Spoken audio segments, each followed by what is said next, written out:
Let's assume that we want to write 500 rows into a table. But because of some software or hardware problem, we will have an issue and we will only write 150 rows. But we do not know which 150 rows we have written to a table, and we don't know whether those rows were correctly written. And to solve this problem, we are using transactions. So transaction is a guarantee that all of our rows will be written to a table or none of them will. Here we have another example. We have one employee that was promoted.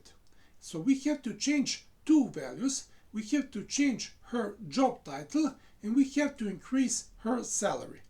And we want both of these statements to succeed or both of them to fail. And again, for that, we can use transaction. So transaction is a set of statements that will be completed fully or will have no effect at all. And this is how we preserve integrity and consistency of our data. In Monet, transactions are using optimistic concurrency control.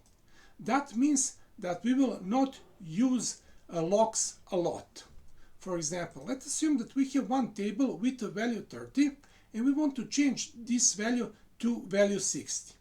First, we will prepare our update in advance, so we will be fully prepared in order to do that update really fast. And after our preparation, two things can happen.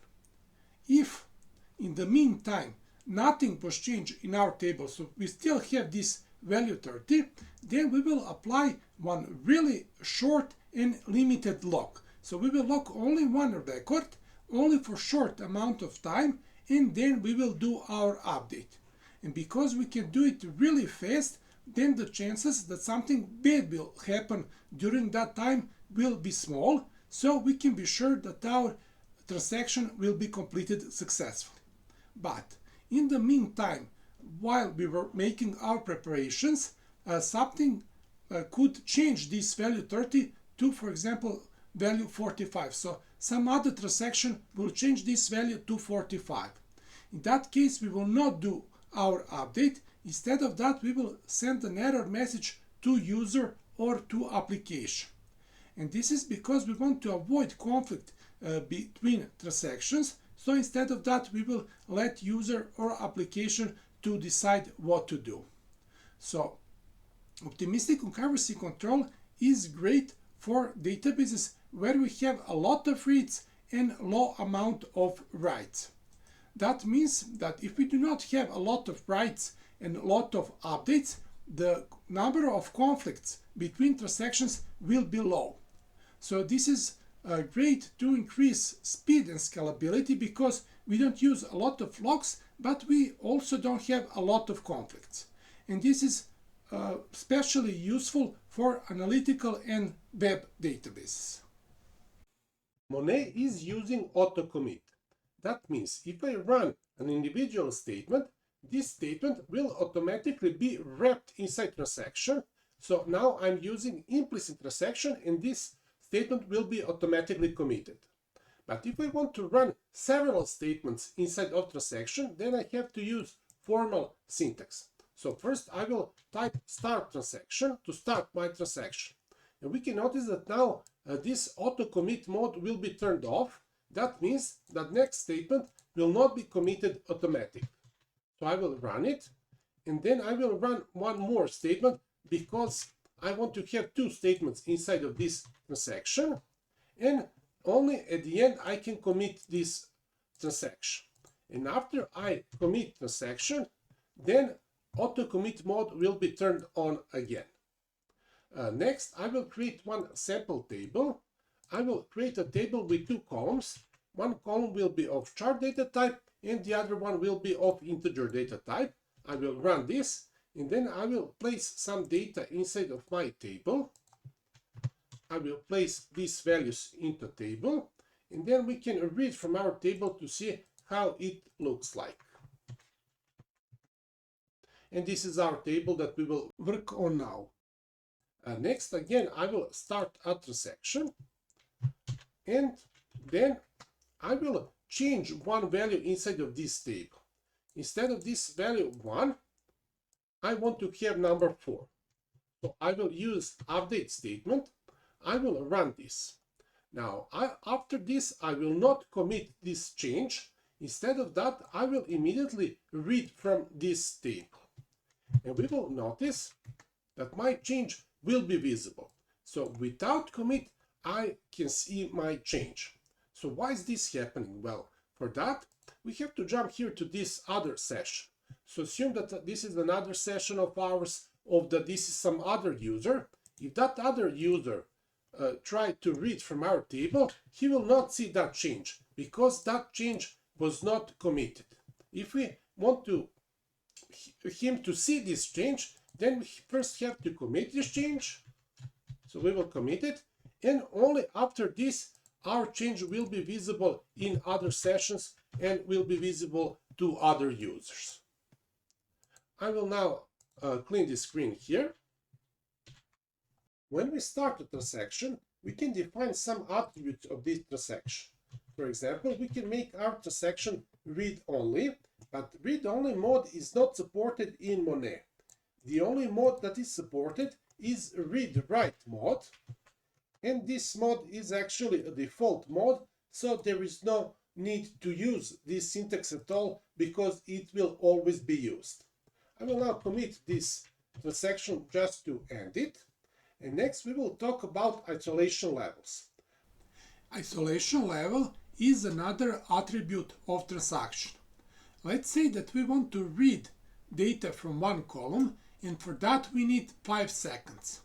But during that time, someone can insert a row, someone can update a row, and someone can delete a row. So the question is, do we want to see initial state of this column, or we want to see these changes? So we can isolate ourselves fully, partially, or none. So we have different isolation levels. We have read uncommitted, we have read committed, we have repeatable read, and we have serializable. Default isolation level is read committed, although I'm not 100% sure that this is true, but I think that read committed is default isolation level in Monet. Now, during some session, we can change default isolation level, and for that we can use set transaction statement. So we can use a statement like this one. So we will set a new isolation level, and now instead of default read committed, I will use isolation level read uncommitted. I will run this. Our isolation level is changed until we change it again or until the end of session. But this command set transaction will also automatically start a new transaction. So we can now run some statement. This statement will use read uncommitted isolation level, and we can end this transaction with commit. After this, we can use some other transaction. This time I will use auto commit. So this statement here will be inside of a transaction. I will run this transaction, and I can tell you that this transaction will also use this isolation level because this is now a new isolation level. What you have to remember is that this command will not only change default isolation level, but will automatically start a new transaction. So if, for example, we change isolation level, so this time I will not really change isolation level, I will just type set transaction, we will immediately start a new transaction. And if after this I try to use start transaction, this will not work because now I'm starting a transaction within a transaction, which is not allowed. So first we have to end one transaction, and only after that we can use another transaction. I will now clean the screen. Let us now talk about difference between different isolation levels. Isolation levels differ based on the extent to which we are isolated from these changes. For example, if we have two transactions, and first transaction reads from one column, and then the other transaction makes some changes on that column, If we then try to read again from that column in the first transaction, we will get different result. And we can get confused. And this situation is called anomaly. There are different kinds of anomalies. We can see them here in this table. If our isolation level is serializable, then we will be protected from all of these anomalies. So in this case, Monet will give us a guarantee that these anomalies will not occur. But if we are using isolation level read uncommitted, in that case, anomalies may occur. This doesn't mean that they will occur. This means that there is probability that they will happen, and Monet will always try to avoid any anomaly. If we are using read committed and repeatable read, then we will be protected from some anomalies and not from other anomalies. There is also one more difference between these isolation levels. If our transaction is using serializable isolation level, then it will be the most slow. And if we are using read uncommitted, then our transaction will be the fastest. And if we are using read committed or repeatable read, then the speed of transaction will be somewhere in between. Here we can see names of different anomalies, and the first anomaly is dirty reads. So what are dirty reads? Let's assume that we have two users. The first user will start his transaction and then he will read from this table. But the second user will then start his own transaction and he will change one value inside of this table. For example, he will change this value 3 to value 5. And second user will not end his transactions, so he will not commit it, but the first user will then again read from this table and he will immediately see this change because he is using isolation level read uncommitted. So although the change of the second user is not committed, the first user will be able to see it. And this anomaly is dirty reads because we can see everything that other users are doing. And if we want to avoid this anomaly, then we have to use isolation level read committed. And that will be our solution for this anomaly. Next, we will talk about anomalies, lost updates, and non-repeatable reads. Because both of these anomalies can be solved by isolation level repeatable read. If we talk about lost updates anomaly, in that case we have two users. The first user will start a transaction. He will read this value 100 and he will increase it by 15. So he will have 115. Then user B will start his own transaction. He will read again that value 100. He will reduce it by 25 and then he will commit his transaction. So the value 75 will be written to a database. And only then this first user will commit his own transaction, so he will write the value 115 and this value will overwrite this value 75. So this will be lost update. And the way to solve this problem is, as I said, to use a read committed isolation level. In that case, when the user A reads this value 100, this value will become locked. So when the user B tries to change that value, user B will get an error message. And this is how we prevent lost updates. Now we don't know in advance which of these two transactions will end last, so both of these users should use repeatable read isolation level to avoid lost updates anomaly. Repeatable read will also prevent anomaly with the name non-repeatable reads. Non-repeatable reads is similar anomaly to dirty reads.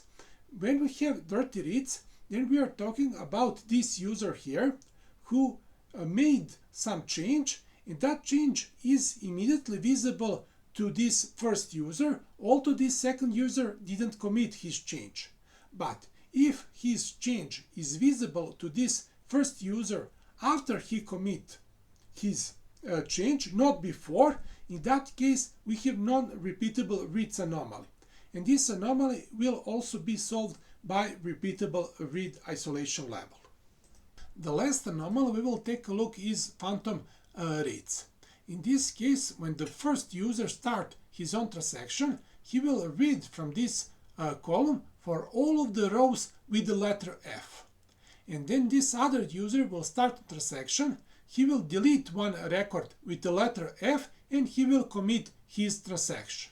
If the first user then again reads from the same column only for rows with the letter F, he will only find one record, so we will have a problem with phantom reads.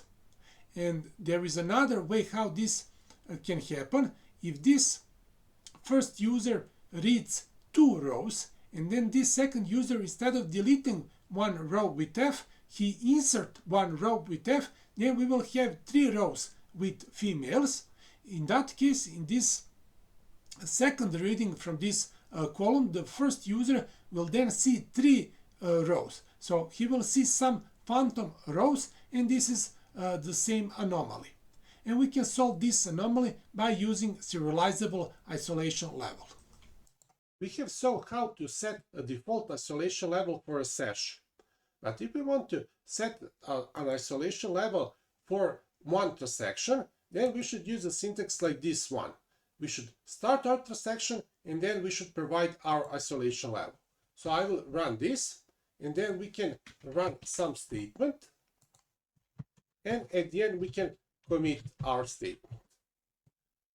We can also use some other isolation level, for example, serializable, so we can start some other transaction, we can execute some other statement, and at the end, for example, we can roll back.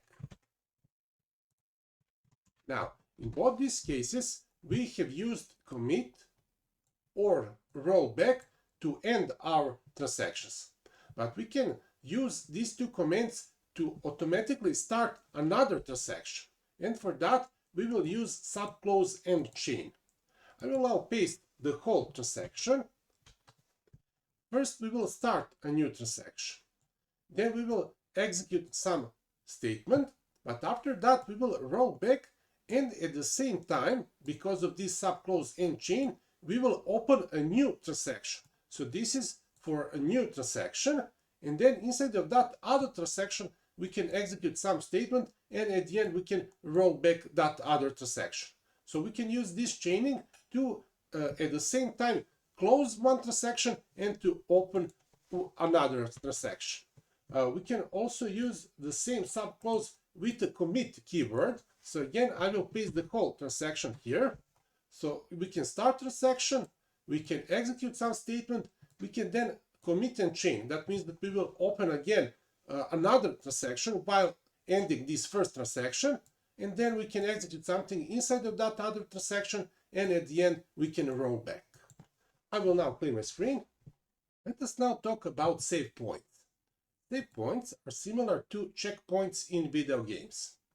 If in some video game our player dies between start of a level and the checkpoint, he will be able to start again that level, but only from the start of a level. But if he dies after the checkpoint, in that case he will be able to start that level again, but from the checkpoint. He doesn't have to replay this part between start of a level and the checkpoint.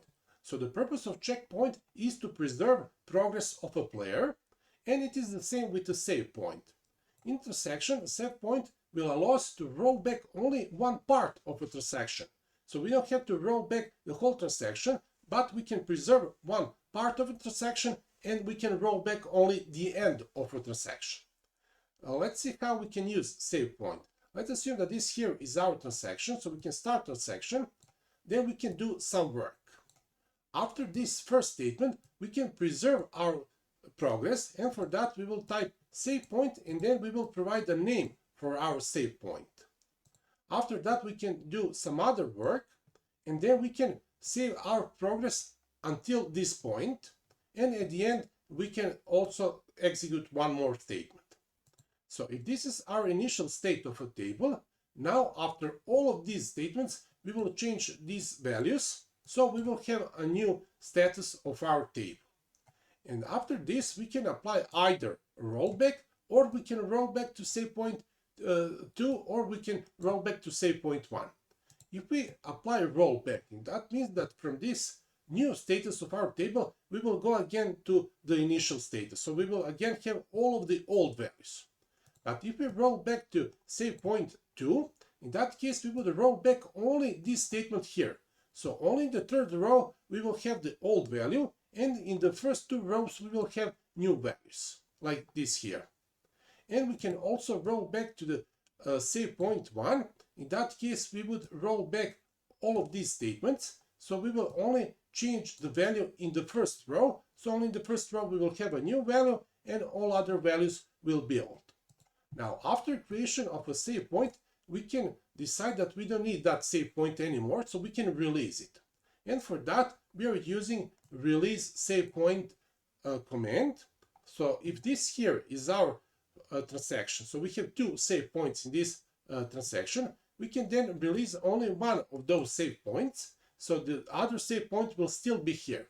Or we can release save point 1, so we will only have save point 2, or we can release both of these save points, so our transaction will be without save points. Now, if we do not have any save points, so then we can only roll back the whole transaction. And if we remove, for example, only save point 1, then we can only roll back to the save point 2. So we cannot anymore roll back to the save point 1 because we have released it. That means that we do not more have this save point. And at the end, I want to tell you that some of these commands that are used for transactions have their synonyms. For example, instead of set transaction, we can use set local transaction. Instead of start transaction, we can use begin transaction. Instead of commit, we can use commit work. And instead of rollback, we can use rollback work. So these are the synonyms for these commands.